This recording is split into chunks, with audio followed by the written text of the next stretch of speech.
I thought so. Yeah, I tried to avoid that, but Yes. Let's call to order the finance meeting for Thursday, April 13th. First agenda item, approval of the minutes from the February 9th meeting. Move to approve. Second. Any discussion? Seeing none, all in favor? Aye. Discussion, possible action, suspense list? Okay, so tonight we have the suspense list. This is the 2019 suspense list items. As you can see from the memo, these would be those that were delinquent, being whether deceased, bankrupt, out of business, and so forth. Every year we put in our group of suspense list items. I have to say that there is not a total on there, so if anyone would like to make a motion to accept the suspense list, we are totaling $91,939.07, and there are 355 bills to be moved to suspense. I'd like to make a motion to approve the suspense list as provided in our packets. Second. Any discussion? All in favor? Aye. Actually, just to move it to the consent agenda for Monday, I Yep. should say. So. That's a good idea. Yep, good idea. Discussion, possible action, tax refund.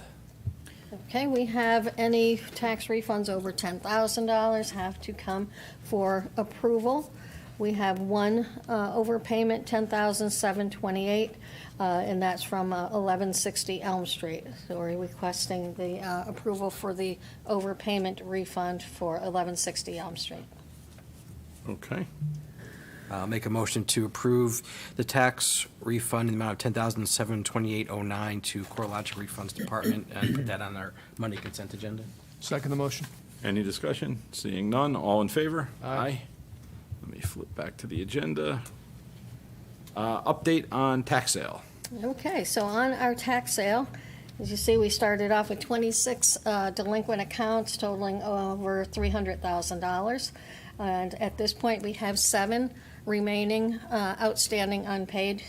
I have heard that there's a possibility that may reduce down to 5, actually, Great. before the sale date. And the tax sale is scheduled for the 20th at 9:30 here in this room.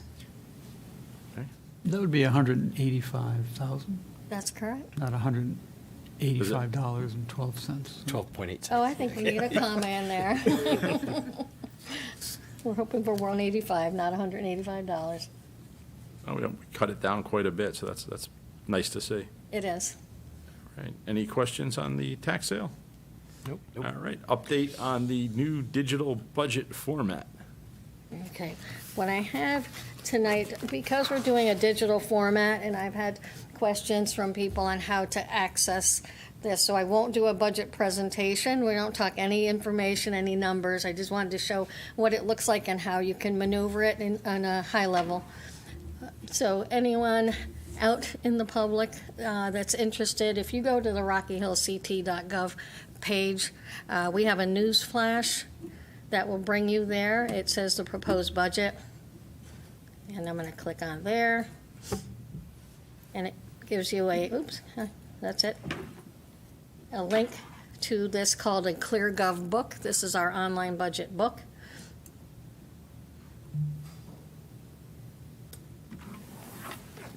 So what we've done with this book, because we are interested in seeing the Government Finance Officers Association recognize our budget book as an accepted document, as they have with our financial report. There are requirements within the budget documents that need to be met. So there's a lot of information in here that we don't ordinarily see in our previous budget books. And each item that you'll find on any of these drop-downs are required pieces to make this an award-winning budget book. So if you want to look on the high level, we've got the introduction, which is our letter from the town manager talking about some high levels of his proposal. We just kind of gloss over to these tabs that highlight in blue. The overview will give you if you slide down, you can see the categories below that. Executive overview, for example, will show you just some high-level numbers in case you didn't want to delve too deep. We got some graphs in there to support it. We've also included a requirement, which is a strategic plan. What else do we have in here? Priorities, issues, personnel changes. I won't click on all of these, but there are definitely some information that you'd want to, I think, find very interesting. Fund summaries, we're doing the general fund. So you can see, again, some high-level information, your sources. As you're scrolling through these, you look at some nice graphs.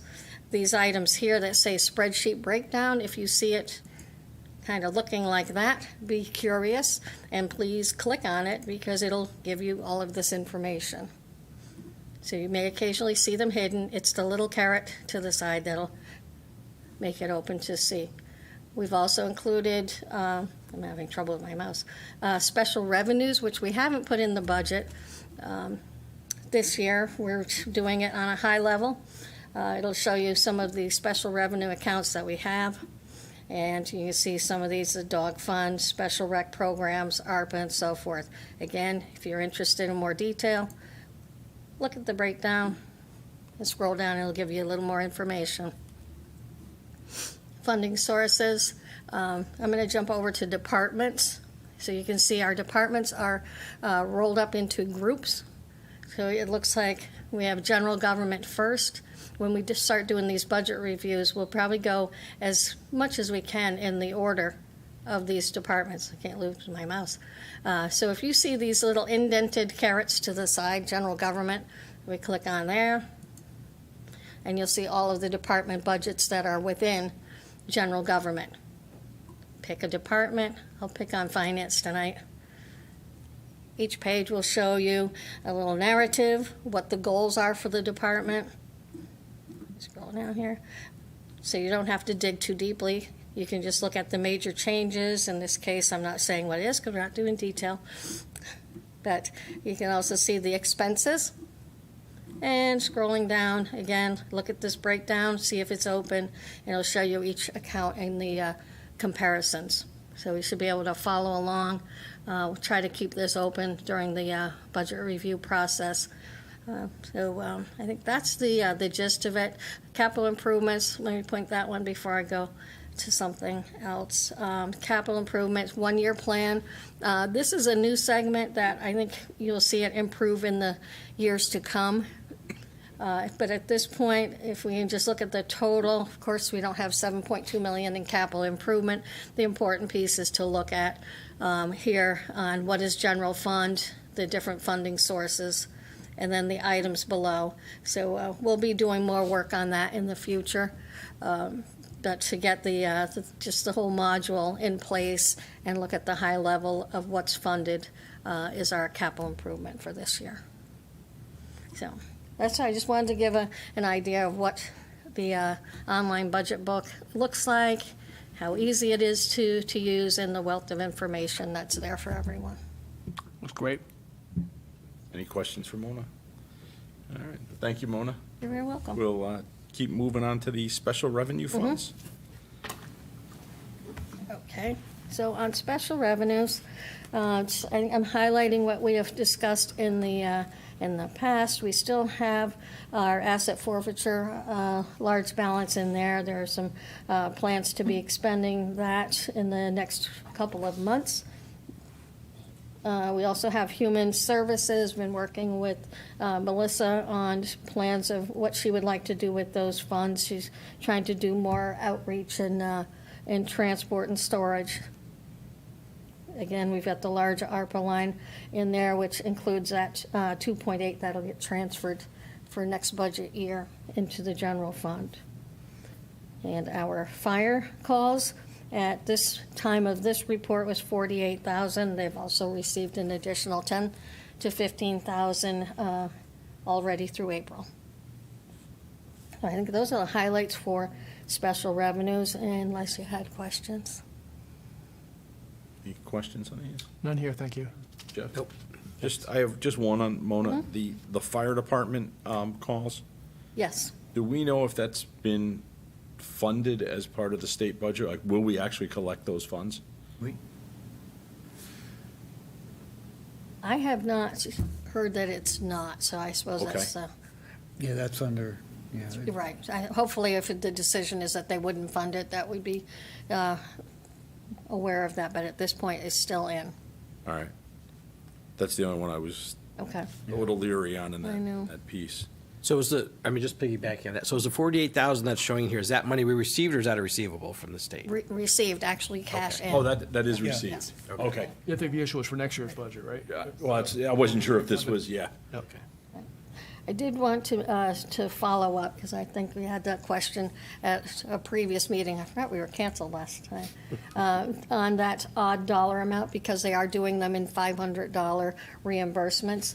This fire grant, special revenue, existed prior to the $500 calls, and there was a call for an accident out on the on-ramp, and we received a reimbursement from an insurance carrier for the individual responsible, so this was for the cleanup on the roadside. So that's why it kind of has that tendency to have an odd dollar amount, but it's still there and available. All right, anything else? We're good to move forward? I'm good. Good. All right, we'll go for the update on the capital reserve, non-recurring expenditure fund. Okay. Not too much to report on this. We're kind of holding that page steady. You'll see small changes in Board of Ed side, and that's for what we're using to allocate the part-time floating school resource officer. That's the number at the bottom, 17,451. We make charges to that on a monthly basis for hours spent. All other items are stationary from previous month's activity. Anything on there? Not for me. No? Me neither. State aid to municipalities. Okay. So at this point, we're receiving our funds. Nothing is out of time frame, so we're receiving everything as expected. We've received both installments on the Mashantucket Pequot money has already came in, and we will be anticipating the ECS money to come for April. It will probably be at the end of the month, so it's not reflected in this report to date. Okay. And that last payment's the 50%. Correct. Okay. All right.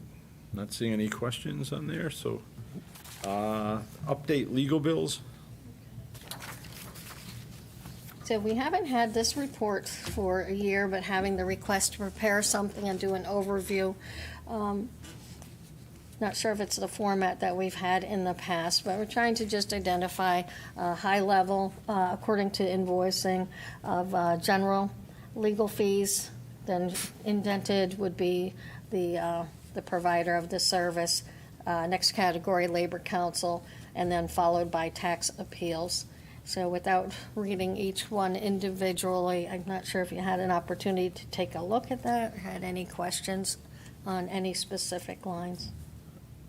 Well, I was the one that requested this to be put back in for this meeting.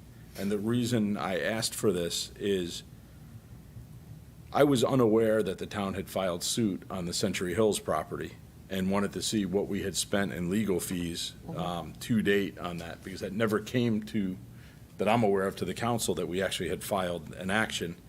So can you kind of just, don't want to get into what's going on with the case, but what have we incurred? When did we start spending money on that? Is some of it, I mean, you break it out, so it doesn't look like we've spent a ton of dollars on it at this point. Right.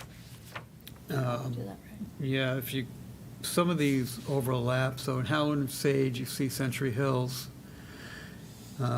Fair Rent Commission is also kind of wrapped up into that bill. And then under Merthyr Kalina, Century Hills, that's when the lawsuits were initiated, and that was probably during the summer, or probably, I want to say, like, prior to June. Right, just shortly before you came out. Yeah. So that was under a different law firm. We went to Halloran and Sage. So those are combined. Okay. There are a couple of still outstanding bills to be paid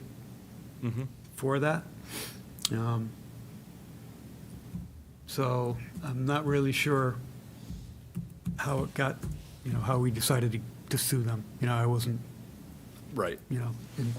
but I think, wasn't it weren't we were being sued, so we had to respond to that suit also. That's when we took in Holler and Sage, because we had to respond. We were being inundated with interrogatories and FOI requests for the lawsuit, so that started the snowballing back, after probably during the summer and then into the fall and currently. So roughly, we spent $6,500 on legal fees, excluding what's within the Fair Rent Commission portion. Right, Correct. the one for Holloran and Sage, $37.80, and then Martha Kalina for $27.60 So far. so far, as of this point. Yeah. Well, let's be clear though. So the time frame here starts July 1st of '22. I'm on the judicial website right now. The case commenced in May of '21. So that's, first 14 months or so of legal expenses not reflected on this invoice. It's only from last July. And we can go back. We can do a prior Yeah, year if we you'd can do like. prior year. I wanted to see what, like I said, I don't think any of us were informed that a suit had been filed. And looking to what we've spent so far in it, that was the purpose of putting this Okay. in there. Well, yeah, and it's not directly related to finance. Looking at the docket, the May trial date I see is now off, and the trial has been kicked out to September. Yeah, it's not necessarily a topic for finance, but we Right. need to be updated on this stuff. Yeah, I mean, what, The full council does. right, what I would just ask, I know you weren't involved, anytime that the town is taking a legal action or filing a suit, that the council should be informed in an executive session of what's happening. And, that didn't happen, and to be frank, I think it caught a lot of us surprised to find out, we knew what was happening currently, but we didn't know what happened previously, and this had been in the process, so, It's understood. yeah. Yeah. So we will go back, and then we will have an executive session, give you a brief. Will any of those legal fees be reimbursable to us? Well, we are looking at trying to recover legal fees through this whole process. That is one of our options. Yeah, okay. And, the ultimate option is to make sure that housing and living conditions are Yeah. humane and up to code. Right. Yeah. Any other questions on legal fees? Well, 1 second here, I'm just looking Yep. at the complaint here.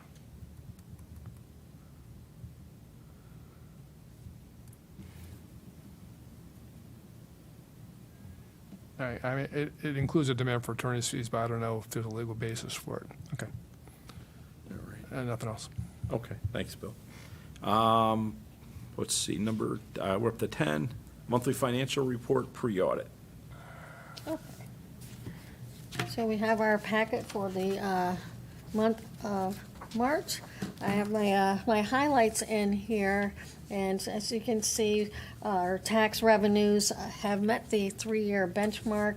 We looked at previous months. It looks like it was not sure how we were going to fit into that, but we're at 98.6 and meeting the benchmark of 99.64. So we are still on target with tax revenues. And I mentioned the tax sale is coming, state revenues in place. Also, the interest is over 200,000 of the budgeted amount, doing very well in that still. Conveyance, more than 100%, again, being led by the large collection earlier in the year.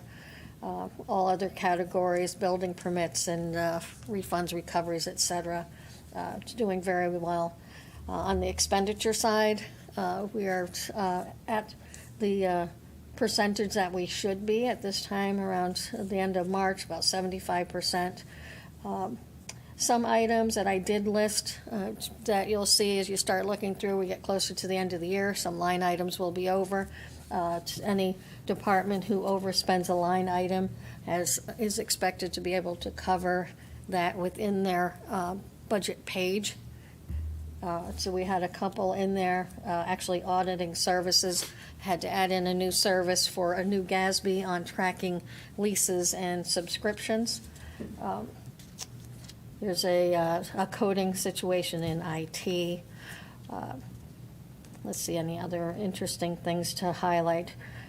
Again, light and power tends to be a bit on the high side. We actually have a meeting scheduled next week with Eversource, and we're going to be working out the credits that we get from the solar energy and how we're kind of proportionate them with the town side and the Board of Ed. So we want to make sure that it's based on actual usage rather than just a bill. So we're working on that, and hopefully that will give us a better picture on expenses on power.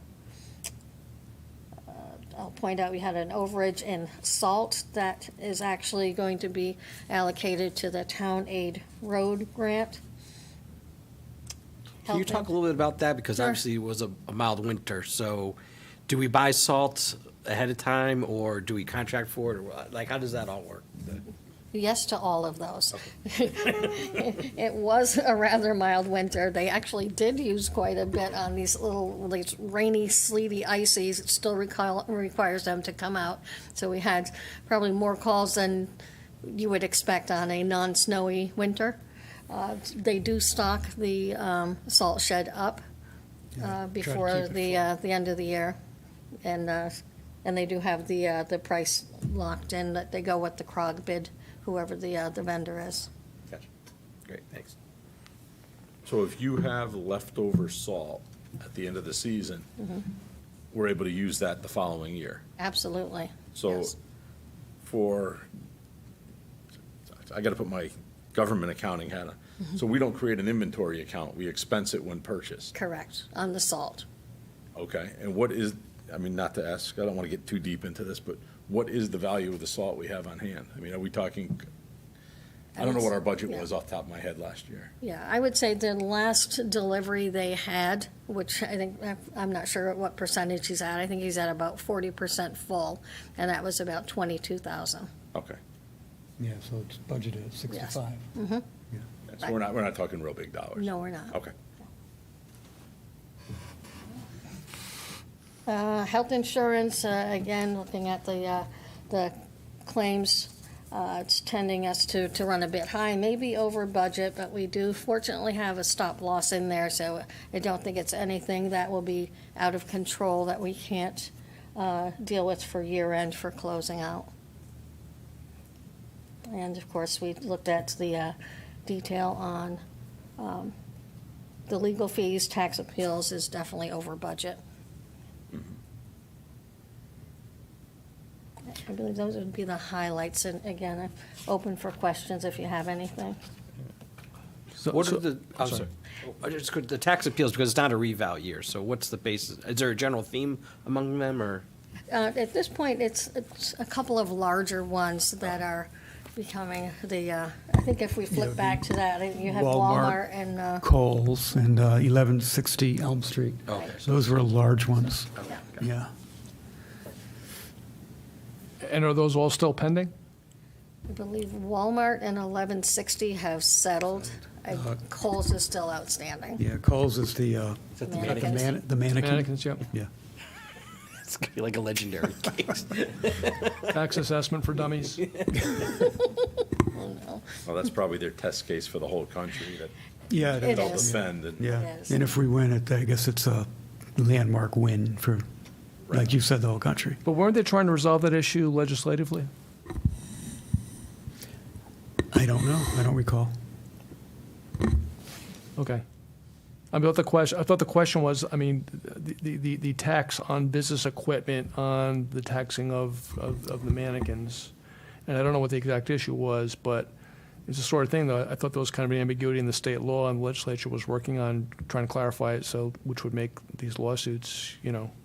Yeah, I haven't heard, Stewart had not mentioned that lately, so Can check. we'll check that out, yeah. All right, their monthly financial report. Do we have anything else for other? I don't. Okay. Motion to adjourn? Yeah, motion to adjourn. Second? All in favor? Aye. Thank you.